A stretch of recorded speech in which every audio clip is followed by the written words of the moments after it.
సమిష్టిగా పనిచేస్తే ప్రజలకు మరింత మెరుగైన సేవలు అందించవచ్చుననే భావనతో చింతలపూడి ఎమ్మెల్యే సొంగ రోషన్ కుమార్, పోలవరం ఎమ్మెల్యే చెర్రి బాలరాజులు ముందుకు వెళుతున్నారు. వీరి నియోజకవర్గాలు వేరైనప్పటికీ సమస్యతో వచ్చిన ప్రజలతో మాట్లాడి ఆ సమస్య పరిష్కారానికి ఇరువురు ఎమ్మెల్యేలు చొరవ తీసుకుంటున్నారు. దీనికి ఉదాహరణ జంగారెడ్డిగూడెం ఏరియా ప్రభుత్వాసుపత్రిలో బుధవారం చోటు చేసుకున్న ఒక సంఘటన.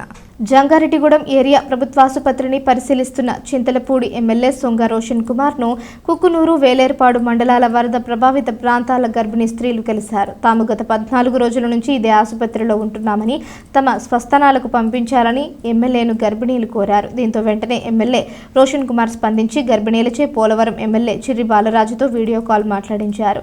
తమ ప్రాంతానికి తరలి వెళ్లిపోతామని ఎమ్మెల్యే బాలరాజును గర్భిణీలు కోరారు. దీంతో ఆయన మాట్లాడుతూ వరద ప్రభావం ఇంకా తగ్గలేదని, తగ్గే వరకు ఆసుపత్రిలో ఉంటేనే మంచిదని వారికి నచ్చజెప్పే ప్రయత్నం చేశారు.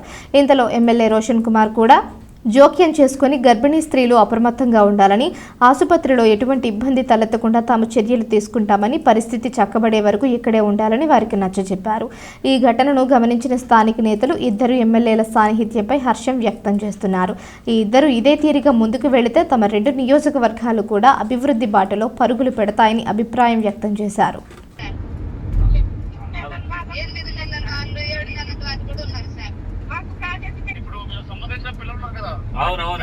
అవును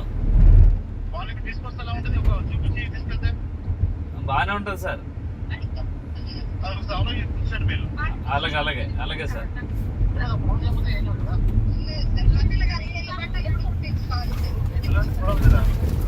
నేను తీసాను వీడియో కాల్ మాట్లాడేది.